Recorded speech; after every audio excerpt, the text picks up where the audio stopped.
अगर आप आधार ऑपरेटर बनना चाहते हैं तो आपके लिए बड़ी खुशखबरी है। यूपी में कई जिलों में आधार ऑपरेटर के पदों पर भर्तियां आई हुई हैं, जिसके लिए आप ऑनलाइन आवेदन कर सकते हैं। कोई भी एग्जाम नहीं है, सीधी भर्ती है। 12वीं पास जो है अप्लाई कर सकता है। कई जिलों में यह भर्तियां आई हुई हैं। किन किन जिलों में भर्तियां आई हैं, कैसे आपको आवेदन करना है, सभी जानकारी इस वीडियो में आपको बताने वाला हूं। अगर आपने अभी तक इस चैनल को सब्सक्राइब नहीं किया है तो रेड कलर के सब्सक्राइब बटन पर क्लिक करके चैनल को सब्सक्राइब कर लीजिए, ऐसे ही जॉब से रिलेटेड अपडेट पाने के लिए। तो आधार ऑपरेटर की यहाँ पर भर्ती है। विभाग का नाम है श्री टोन इंडिया लिमिटेड। इसके बाद नीचे आप आएंगे तो इसकी जो अंतिम तिथि है 7 जनवरी तक जो है आप आवेदन कर सकते हैं। कुल जो रिक्तियां हैं 15 हैं। इसके बाद आपके पास 12वीं पास होना चाहिए, 12वीं पास होना चाहिए और साथ ही साथ NSEIT सर्टिफिकेट होना चाहिए। जो आधार सुपरवाइजर का सर्टिफिकेट होता है वह आपके पास होना चाहिए। आधार ऑपरेटर की भर्ती है, आप यहाँ पर देख सकते हैं।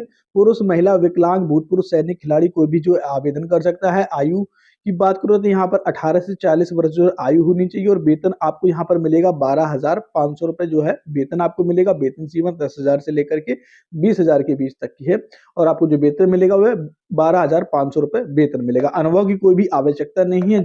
हरदोई जनपद में भर्ती निकली हुई है। हरदोई जनपद में भर्तियां निकली हुई और भी कई सारे डिस्ट्रिक्ट हैं जिनमें आधार ऑपरेटर की भर्तियां निकली हुई है। मैं आपको बताऊं कौन कौन सी डिस्ट्रिक्ट है। इसके बाद अन्य विवरण में देखें तो यहाँ पर देखिए दिया हुआ है आवेदन आमंत्रित है। हरदोई जिले के निवासियों को प्राथमिकता दी जाएगी, यानी कि अगर आप हरदोई जिले के निवासी हैं तो आपको इस वैकेंसी में जो है प्राथमिकता दी जाएगी। इच्छुक और पात्र उम्मीदवारों से अनुरोध है कि वे निर्धारित दिशा निर्देश के अनुसार अपने आवेदन जमा करें। सेवायोजन से ऑपरेटर की अंतिम चयन की प्रक्रिया नियमानुसार होगी। यदि NSEIT प्रमाणित है, यानी कि आधार ऑपरेटर का अगर आपके पास सर्टिफिकेट है तो ऑपरेटर का विवरण अंतिम चयन प्रक्रिया के लिए UIDAI के साथ साझा किया जाएगा। सफल सत्यापन के बाद ऑपरेटर को आधार ऑपरेटर के रूप में नियुक्त किया जाएगा। यदि आपके पास आधार ऑपरेटर का सर्टिफिकेट नहीं है तो यहाँ पर आपको एग्जाम देना होगा।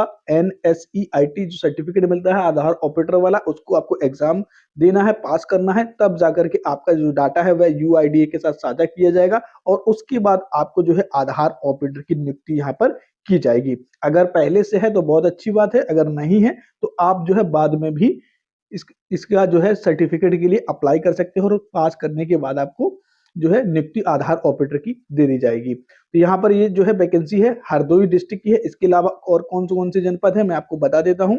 इसके बाद नेक्स्ट जो जनपद है वह जालौन है। सेम डिटेल है। अगर आप जालौन के निवासी हैं तो आपको यहाँ पर प्राथमिकता दी जाएगी। बाकी सब सारी चीजें सेम है, 12,500 ही वेतन है। कुल जो रिक्तियां हैं वह यहाँ पर 15 रिक्तियां हैं। 7 जनवरी जो है इसकी लास्ट डेट है। इसके बाद नेक्स्ट जो जनपद है वह अमेठी है। अमेठी में वैकेंसी निकली हुई है और बाकी सारी चीजें सेम डिटेल्स हैं, ठीक है। इसके बाद यहाँ पर वेतन उतना ही है और जो वैकेंसी है कुल रिक्तियां हैं वह 10 है और 7 जनवरी इसकी लास्ट डेट है। इसके बाद नेक्स्ट जो जनपद है वह मिर्जापुर है। यहाँ पर आप देखेंगे मिर्जापुर है और बाकी चीजें सारी सेम है, सेम सैलरी है और कुल रिक्तियों की बात करें तो यहाँ पर 10 रिक्तियां हैं और 7 जनवरी इसकी लास्ट डेट है आवेदन करने की अंतिम तिथि। इसके बाद नेक्स्ट जो डिस्ट्रिक्ट है वह महाराजगंज है। बाकी सारी चीजें सेम ही है, 12,500 सैलरी है और अगर आप इसी महाराजगंज डिस्ट्रिक्ट से हैं तो आपको जो है प्राथमिकता यहाँ पर दी जाएगी। और रिक्तियों की बात करें तो टोटल जो है 10 रिक्तियां हैं और 7 जनवरी इसकी लास्ट डेट है। इसके बाद नेक्स्ट जो डिस्ट्रिक्ट है वह कासगंज है। नेक्स्ट डिस्ट्रिक्ट कासगंज है। कासगंज में भी आधार ऑपरेटर की भर्ती निकली हुई है। बाकी चीजें सारी सेम ही हैं और इसमें जो कुल रिक्तियां हैं वह 10 हैं और इसकी जो अंतिम तिथि है वह 10 जनवरी है। यहाँ पर 10 जनवरी तक जो आप आवेदन कर सकते हैं। इसके बाद नेक्स्ट जो डिस्ट्रिक्ट है वह कन्नौज है। कन्नौज में भी आधार ऑपरेटर की भर्ती निकली हुई है। बाकी सारी चीजें सेम ही हैं और इसके लिए जो यहाँ पर 10 जो है रिक्तियां हैं और 18 जनवरी तक आप आवेदन कर सकते हैं। अगर आप कन्नौज जिले से हैं तो आपको प्राथमिकता भी दी जाएगी। इसके बाद नेक्स्ट जो डिस्ट्रिक्ट है वह मऊ है। मऊ जनपद में भी आधार ऑपरेटर की भर्ती निकली है। बाकी सारी चीज़ें सेम ही हैं। 10 यहाँ पर रिक्तियां हैं और 18 जनवरी तक जो है आप अप्लाई कर सकते हैं। इसके बाद नेक्स्ट डिस्ट्रिक्ट है मेरठ। मेरठ में भी आधार ऑपरेटर की भर्तियां निकली हुई हैं। कुल रिक्तियां जो हैं यहाँ पर 10 हैं और 6 जनवरी तक यानी कि आधी इसकी जो है लास्ट डेट है। इसके बाद नेक्स्ट जो डिस्ट्रिक्ट है वह गोंडा है। गोंडा में आप अप्लाई कर सकते हैं आधार ऑपरेटर की भर्ती है, जो कुल रिक्तियां 10 हैं और 7 जनवरी तक इसके लिए जो है आप अप्लाई कर सकते हैं। इसके बाद नेक्स्ट जो डिस्ट्रिक्ट है वह बलरामपुर में है। बलरामपुर में भी आधार ऑपरेटर की भर्ती निकली हुई है, बाकी सारी चीज़ें सेम ही हैं और इसमें कुल रिक्तियां जो हैं 10 हैं और 7 जनवरी जो है इसकी लास्ट डेट है आवेदन करने की। इसके बाद नेक्स्ट जो डिस्ट्रिक्ट है वह रायबरेली में भी भर्तियां निकली हुई हैं आधार ऑपरेटर की, बाकी सारी चीज़ें सेम ही हैं और 10 कुल रिक्तियां हैं और 7 जनवरी तक इसके लिए आवेदन आप कर सकते हैं। इसके बाद नेक्स्ट जो डिस्ट्रिक्ट है वह अमरोहा। अमरोहा में भी भर्तियां निकली हुई आधार ऑपरेटर की, बाकी सारी चीज़ें सेम ही हैं और 10 कुल रिक्तियां हैं, 7 जनवरी तक जो है आप अप्लाई कर सकते हैं।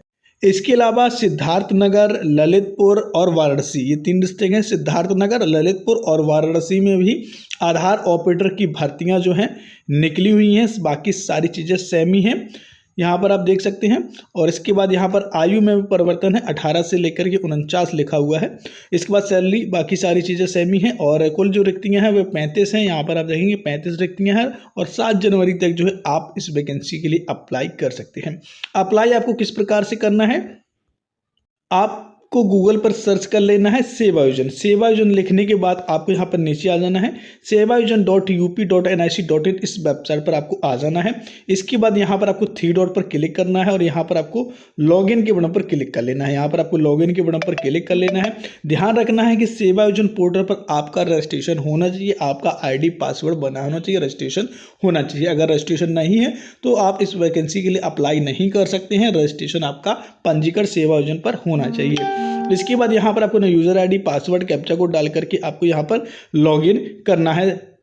लॉगिन करने के बाद अब आपको यहाँ पर नौकरी के लिए आवेदन करें, इस बटन पर आपको क्लिक कर देना है। नौकरी के लिए आवेदन करें, इस पर आपको क्लिक कर लेना है। इसके बाद यहाँ पर आपको नीचे आना है, वेतन में आपको एक फिल्टर लगाना है। 10,000 से लेकर के 20,000 वाली जॉब्स हैं वह शो हो, खोजे के बटन पर आपको क्लिक कर देना है। जैसे आप खोजे के बटन पर क्लिक करेंगे तो यहाँ पर आपको सभी जॉब्स जो है देखने को मिल जाएंगी, जो 10,000 से लेकर के 20,000 के बीच में जॉब्स होंगी।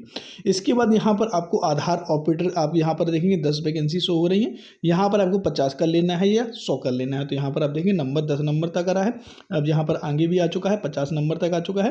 तो यहाँ पर आपको देखने को मिल जाएगा आधार ऑपरेटर की भर्ती, यहाँ पर आपको देखने को जो है मिल जाएगी। सिंपली आपको यहाँ पर अभी भी शो नहीं हो रही, 26 वैकेंसी आ रही हैं। जैसे ही आपकी आधार ऑपरेटर की जो भर्ती है वह आपको देखने को मिल जाए तो उसके बाद आपको यहाँ पर आवेदन करें के बटन पर क्लिक कर देना है। ध्यान रखना है, अगर आपकी में वैकेंसी शो नहीं होती हैं तो आपके जो है प्रोफाइल पर वह डिटेल अपडेट नहीं हुई, यानी कि जो क्वालिफिकेशन मांगा गया है वह अपडेट नहीं होगा, उसको आपको अपडेट कर लेना है, तब जाकर के वह जॉब्स जो है शो होती हैं। तो जैसे कि मेरे में यहाँ पर NSC/IT का जो सर्टिफिकेट है वह नहीं लगा हुआ है, जिस कारण से हो सकता है जॉब्स यहाँ पर प्रोफाइल में शो नहीं हो रही हैं। तो सिंपली आपको आवेदन करने के लिए सिंपली आपको आवेदन करने के बटन पर क्लिक कर देना है वैकेंसी के सामने और आपका जो है आवेदन सफलतापूर्वक हो जाएगा। कुछ इस प्रकार से यहाँ पर आप देखेंगे एप्लीकेशन सक्सेसफुली जो है सबमिट हो चुका है। इसके बाद आपको ओके के बटन पर क्लिक कर देना है, आप बिल्कुल फ्री में ही इस भर्ती के लिए अप्लाई कर सकते हैं। तो दोस्तों कुछ इस तरीके से जो है आप आधार ऑपरेटर भर्ती के लिए अप्लाई कर सकते हैं। अगर आपका सिलेक्शन होगा तो आपको ईमेल या कॉल के माध्यम से आपको जो है बुलाया जाएगा, कॉल लेटर आपको मिलेगा। तो दोस्तों अगर आपको ये वीडियो पसंद आया हो तो वीडियो को लाइक करें, चैनल को सब्सक्राइब करें ऐसे ही अपडेट पाने के लिए।